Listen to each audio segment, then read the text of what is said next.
এই আয়াত আল্লাহ রাব্বুল আলামিন কুরআনুল কারীমের মধ্যে কয়েক জায়গায় আল্লাহ রাব্বুল আলামিন বলেছেন যে কুল্লু নাফসিন যায়িকাতুল মাউত, যার জীবন আছে তার মরণ আছে, তার মৃত্যু সহ্য করতেই হবে। ইহার ভিতর কোনো সন্দেহ আছে? ইহার ভিতর কোনো সন্দেহ নাই। আল্লাহ রাব্বুল আলামিন তারপর বলেন, আল্লাহ রাব্বুল আলামিন বলেন কুল্লু নাফসিন যায়িকাতুল মাউত ওয়া ইন্নামা তুওয়াফাউনা উজুরাকুম ইয়াওমাল কিয়ামাহ। আল্লাহ রাব্বুল আলামিন বলেন কিয়ামতের ময়দানে তোমাদের ফেরাফেরা তোমাদেরকে দেওয়া হবে। তোমরা দুনিয়াতে যা যা করেছিলে, যা যা করতে, তার সমস্ত ফেরাফেরা আল্লাহ রাব্বুল আলামিন কিয়ামতের ময়দানে তোমাদেরকে দেখাবে। ফামান যুহজিহা আনিন নার ওয়া উদখিলাল জান্নাতা ফাকাদ ফাজ ওয়া মাল হায়াতুদ দুনিয়া ইল্লা মাতাউল গুরুর। আল্লাহ রাব্বুল আলামিন বলেন যে সেদিন আল্লাহ রাব্বুল আলামিন বলেন যে ফামান যুহজিহা আনিন নার, যারা জাহান্নাম থেকে দূরে থাকবে, ফামান যুহজিহা আনিন নার ওয়া উদখিলাল জান্নাতা ফাকাদ ফাজ, এবং যারা জান্নাতে থাকবে তারাই তো হবে সেই সফল কাম। যারা জাহান্নাম থেকে দূরে থাকবে এবং জান্নাতে যাবে তারাই হবে সেই সফল কাম। আর সেদিন যারা ধরা পড়ে যাবে তাদের অবস্থা কি হবে? সেদিন তাদের অবস্থা ভয়াবহ হবে, তাদের সেদিন খারাপ অবস্থা হয়ে যাবে, সেদিন তাদের কঠিন অবস্থা হয়ে যাবে। সেদিন তারা সবাই সমস্ত বলতে থাকবে ইয়া নাফসি ইয়া নাফসি ইয়া নাফসি ইয়া নাফসি বলতে থাকবে। আরো ভয়ঙ্কর কথা হলো সেদিন যাদের আমলনামাটা বাম হাতে দেওয়া হবে, কি অবস্থা হতে পারে? বাম হাতে যদি আমলনামাটা দেওয়া হয় সেদিন তাদের করুণ অবস্থা হয়ে যাবে। আল্লাহ রাব্বুল আলামিন সেদিন আমলনামাটা দিবেন, আমলনামাটা দিয়ে আল্লাহ রাব্বুল আলামিন বলবেন ইকরা কিতাবাকা কাফা বিনাফসিকা ইয়াওমা আলাইকা হাসিবা। তোমার আমল শুভ হোক, আজকে তোমার হিসাব দেওয়ার জন্য তুমি নিজেই যথেষ্ট। আজকে তোমার হিসাব তুমি নিজেই দাও, তোমার হিসাব দেওয়ার জন্য তুমি নিজেই যথেষ্ট।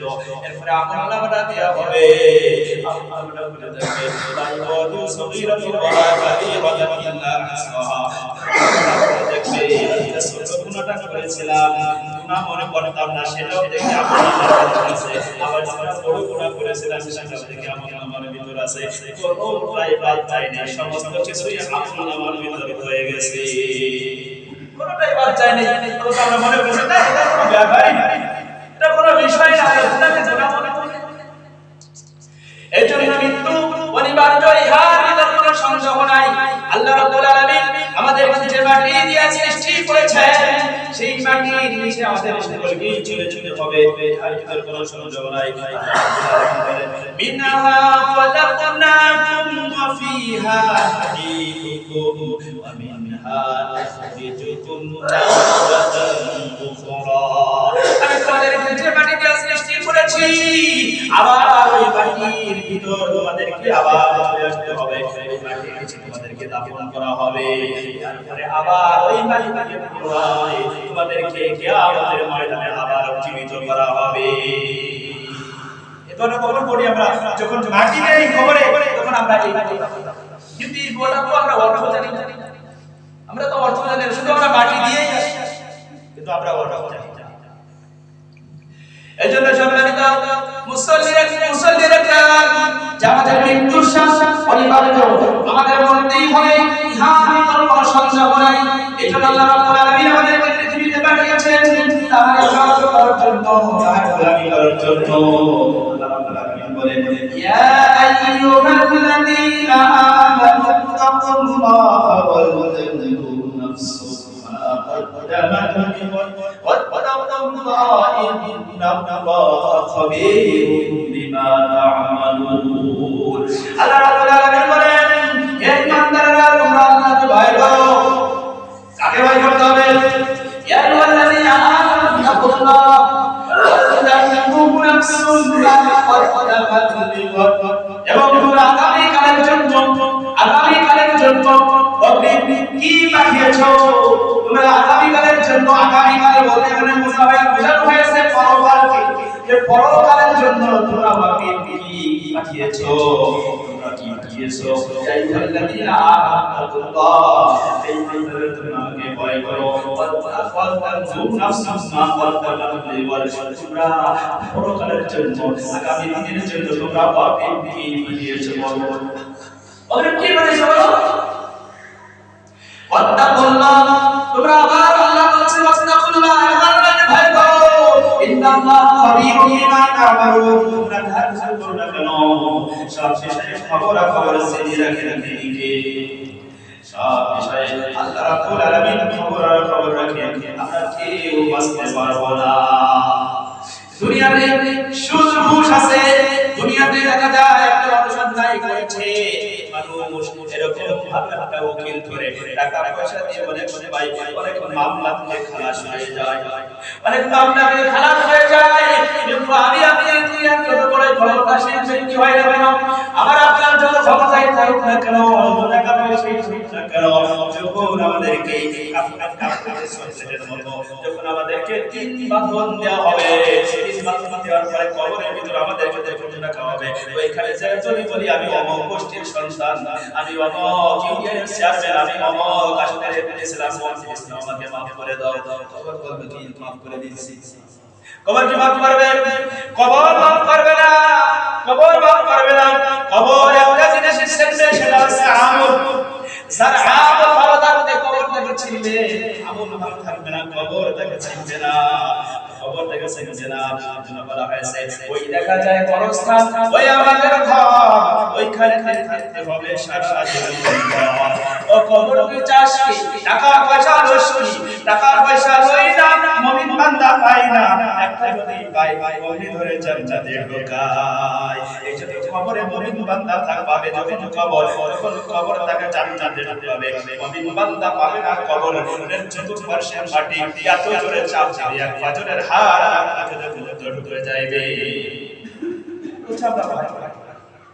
সেই কবরকে ভয় করি না একসময় রাতের বেলা চোখ বন্ধ করে একটু চিন্তা করে থাকবেন যখনই আপনি চোখ বন্ধ করবেন তখনই তো মনে হবে দুনিয়াটা কবরস্থান তখনই মনে হবে দুনিয়াটা কবরস্থান আর অন্ধকার কবরে আপনারা রেখে আসবেন যেখানে জানালা নাই দরজা নাই আলো নাই বাতি নাই সুতি নাই কিছু নাই ওইখানে আপনি একা একা পড়ে থাকবেন এবার আপনার কর্ম যদি ভালো হয় আপনার আমল যদি ভালো হয় তাহলে ওই কবরটা আপনার জন্য সেদিন প্রশস্ত হয়ে যাবে কবরটা সেদিন আপনার জন্য আলোকিত হয়ে যাবে কবরে আপনার জন্য জান্নাতের বিছানার ব্যবস্থা করা হবে আপনার জান্নাতের পোশাকের ব্যবস্থা করা হবে আর আপনার আমল যদি ভালো না হয় কবরে রাখার সাথে সাথে এই কবরে আযাব শুরু হয়ে যাবে কবরে জোরে জোরে সে মাটি আপনাকে এত জোরে চাপ দিবে পাথরের ধার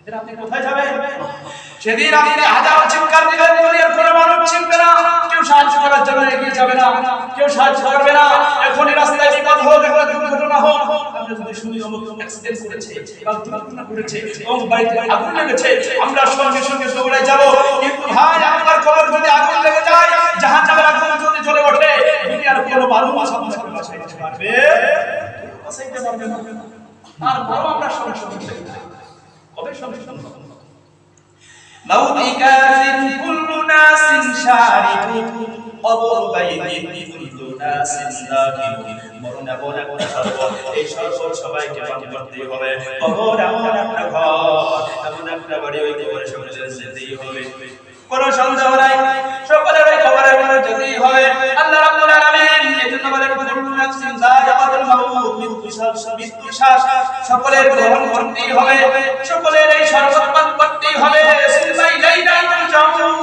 অথবা সকলের আমার কাছেই ফিরে আসে কার কাছে ফিরে আসতে হবে সেই আল্লাহর কাছে আমাদের সকলে ফিরে আসতে হবে জীবনের বালাকল মাওত যখন আসবে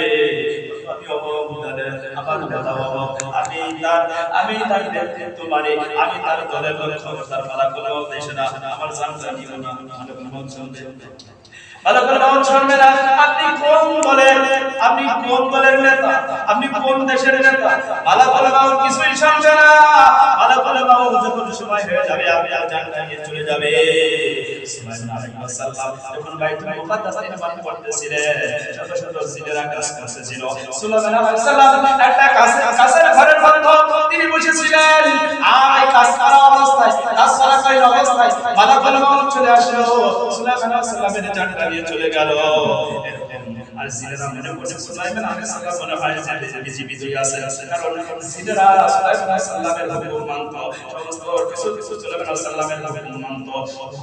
সুলাইমান আলাইহিস সালাম তিনি পশু পাখির ভাষাগুলো তিনি বুঝতেন। সুলাইমান আলাইহিস সালাম তিনি ওই কাজের ঘরের মধ্যে বসে বসে তিনি ওই কাজের নেতৃত্ব দিচ্ছিলেন, আর তিনারা কাজ করতেছিলেন, অর্থাৎ জিনেরা কাজ করতেছিলেন, আর তারা মনে করতেছিলেন মনে হয় সুলাইমান আলাইহিস সালাম জীবিত আছে।